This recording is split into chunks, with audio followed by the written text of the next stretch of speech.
A semifinal da Copa Libertadores da América 2023 vai começar agora nessa semana. Quarta-feira tem um jogo de Internacional e Fluminense. Dia 27 de setembro, portanto, dia 28, quinta-feira, Palmeiras e Boca Juniors decidem também vaga na decisão. E eu quero saber, nós vamos ter uma decisão brasileira? Quem são os favoritos nesses duelos? Vamos conversar sobre esses jogos aqui, fazer o nosso prognóstico. Para você que está chegando agora, se você quiser receber mais vídeos, você pode se inscrever aqui no canal. E para você que já é inscrito, apenas se acomode aí, deixa o seu like, vamos lá. Então, pessoal, de um lado da chave a gente tem aqui Palmeiras e Boca Juniors, do outro lado Internacional e Fluminense. Eu estou dando primeiro o nome das equipes que vão decidir em casa, né? Portanto, aí Palmeiras decide em casa e Internacional vai decidir em casa também. E aí vamos começar pelo lado aqui do Palmeiras, que vai enfrentar o Boca Juniors. O que a gente pode dizer do adversário Boca Juniors? Bom, para quem acompanhou os meus vídeos aqui desde o começo da Libertadores, vão me ver lá na fase de grupos falando, pô, esse Boca Juniors não é grande coisa, dentre os Bocas que a gente já viu, talvez seja um dos mais fracos, não vinha fazendo grande campanha, não vinha tendo grandes atuações, e parte desse comentário eu mantenho.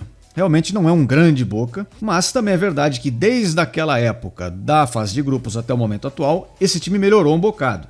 E melhorou sobretudo porque o futebol argentino tem um calendário diferente do nosso, né? É mais alinhado ao calendário europeu. Então, agora na metade do ano, as equipes lá se reforçam bastante, porque é a transição das temporadas. Então é onde os times fazem as grandes movimentações de mercado. A gente já viu isso acontecendo várias vezes, né? De várias vezes as equipes argentinas fazerem uma fase de grupos mais emperrada, com menos desempenho, e aí chegam reforços, jogadores de nome, e muitas vezes esses times melhoram. Aconteceu isso com o Boca nessa temporada.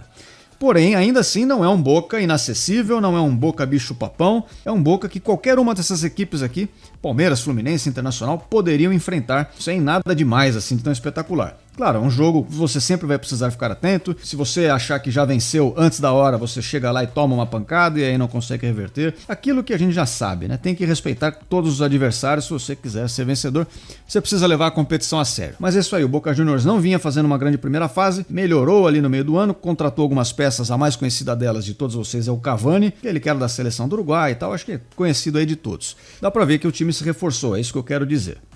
Quanto à forma do Boca Juniors jogar, isso é um pouco mais complicado de eu passar para vocês aqui. E o principal motivo para isso é que o próprio Boca Juniors parece que não tem muito bem um jeito de jogar. É um time que muda muito de uma partida para outra, vai se adaptar, portanto, né, às circunstâncias, ao adversário. Eu já vi o Boca Juniors jogando com 2 atacantes, já vi jogando com uma linha de 5 no meio campo, já vi jogando com 2 pontas abertos, mais como atacantes mesmo, num 4-3-3. Já vi jogando mais recuado, já vi jogando pressionando o adversário. E tudo isso se molda conforme a força, né, do adversário. Num jogo do Campeonato Argentino contra uma equipe menor, joga de um jeito. Num jogo mais pegado, joga de outro. Então é difícil prever qual será a escalação do Boca Juniors contra o Palmeiras e também qual será a mentalidade contra o Palmeiras.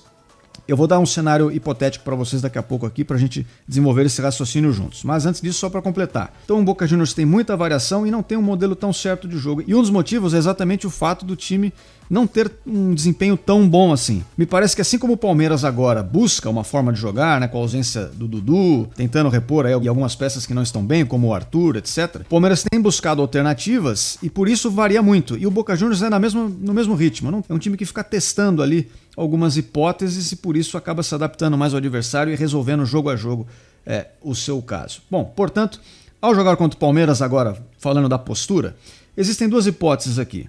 Ou o Boca Juniors se considera grandão, não, eu sou o Boca Juniors, eu vou jogando em casa me impor contra o Palmeiras, vou tentar fazer o jogo, abrir o placar aqui, construir uma vantagem. Ou ele pode pensar que eu sou a equipe mais fraca nesse duelo, é melhor eu controlar o jogo aqui, não correr muito risco e cozinhar o jogo jogando lá no Brasil para tentar levar o jogo para os pênaltis, alguma coisa que eles considerem que eles tenham uma vantagem competitiva. E pelo que deu para entender ali pela imprensa argentina, pelos torcedores argentinos, eles consideram que sim, levar para os pênaltis é muito bom para eles, porque eles acham que o Palmeiras não vai passar nos pênaltis. Já o time do Palmeiras vem enfrentando aí uma fase não muito boa. Desde que o Dudu se lesionou, a equipe tem tido uma dificuldade enorme de marcar gols. O desempenho do Arthur, que foi mudado de posição da ponta direita para a ponta esquerda, não tem sido bom.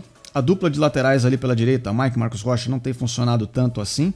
Então o Palmeiras também não vive um grande momento. Ou seja, é um Boca Juniors que não é um grande Boca Juniors, mas melhorou desde o começo do ano, contra um Palmeiras que teoricamente é até mais forte num todo, mas não vive um grande momento. Ainda assim, no peso dessas 2 coisas na balança, se eu tivesse que apostar, eu diria que o Palmeiras tem um temperinho a mais. Tem um preparo ali de anos, né, jogando a competição e lidando com situações às vezes adversas, jogando com a menos, jogando jogos decisivos, jogos grandões. Então tem muitos caras nesse elenco que podem não ser craques, mas sabem jogar esse tipo de jogo. Enquanto o Boca Juniors tem a tradição da camisa e tal, mas é um time que está se remodelando agora, está tentando se reerguer agora. Então eu colocaria um temperinho a mais no Palmeiras e, portanto, apostaria que o Palmeiras é o favorito para ir à final. E aí nós temos a chave do lado de lá, que é Internacional e Fluminense. O que essas equipes têm a nos mostrar? O Fluminense veio de um trabalho mais longevo aí com o Fernando Diniz, e o Internacional teve troca de treinador, começou não fazendo uma grande primeira fase, o Fluminense teve uma primeira fase melhor, mas desde esse período algumas mudanças aconteceram. O Fluminense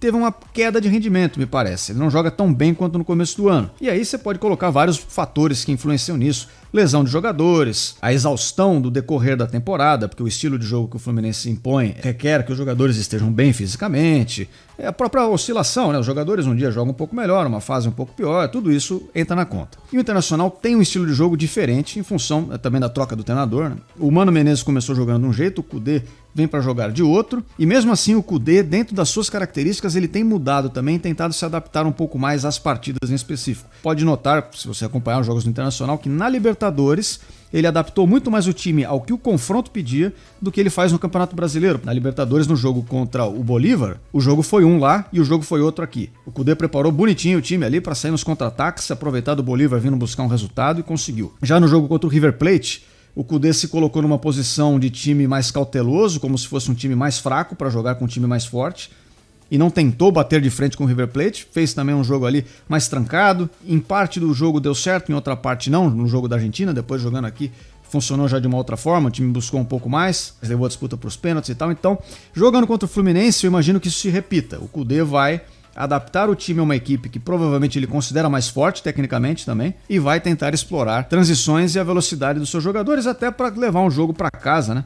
Decidir no Beira-Rio se precisar buscar o resultado jogando de uma outra forma.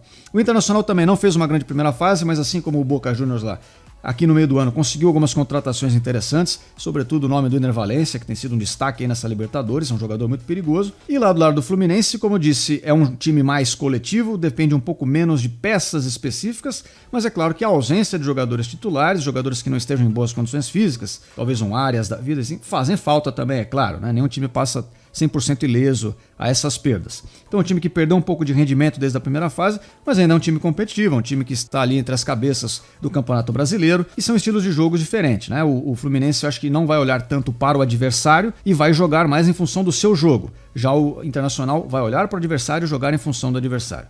E qual que é o jogo do Fluminense? É aquele que a gente fala sempre aqui. É um ataque de aproximação que valoriza a posse de bola. O Fluminense tem jogadas de transição rápida, o Fluminense tem jogadas de contra-ataque também, mas quando o time tem a posse de bola, ele não faz esticadas sem sentido a qualquer momento só porque preciso jogar a bola no ataque. Não, é um time que tenta sair construindo, para isso usa muito seus zagueiros que ocupam o campo de ataque, aproximam mais as linhas, tentam se compactar e aí vão se aproximando os jogadores para tentar criar superioridade numérica nas alas do campo para criar o espaço necessário e tentar um ataque. E acredito que esse jogo então vai ter essa característica, é um jogo que pode ser muito equilibrado porque o Internacional tem condições de fazer um bom resultado, mas eu colocaria o Fluminense como ligeiro favorito também, mas ligeiro favorito mesmo, não é um duelo muito discrepante, e são escolas, eles são estilos de jogo diferentes que a gente vai ver como eles se encaixam, né? Como é que esses jogos vão se contrapor. Bom, tem o fator de decisão em casa, Palmeiras decide em casa, Internacional decide em casa. Tem aquela discussão do que é melhor, se é decidir diante da sua torcida, se é decidir fora, mas aí você joga o primeiro jogo diante da sua torcida e faz já o resultado. Tem muitas teses em torno disso, cada um acha uma coisa, não sou eu quem vai determinar isso aqui. Mas o fato é que pelo menos um time brasileiro já está na final da Libertadores, porque nessa chave entre Internacional e Fluminense, necessariamente sairá um brasileiro. Então o Brasil está representado na final da Libertadores. A grande questão é, na outra chave aqui do outro lado, será que o Palmeiras vai representar também? Caso o Palmeiras passe pelo Boca Juniors, nós teremos uma final 100% brasileira, mais uma vez, algo que vem se repetindo aí ao longo dos últimos anos. E é possível que aconteça de novo, porque o Palmeiras tem condições de passar do Boca Juniors, mesmo que não seja assim um grande favorito, mas eu acho que leva uma pequena vantagem e é isso que a gente vai ver aí ao longo dessa semana. Certo? E para você que está assistindo esse vídeo, caso queira receber mais vídeos, você já sabe, você pode se inscrever aqui no canal. Eu espero todos vocês aqui em breve e até a próxima. Fui!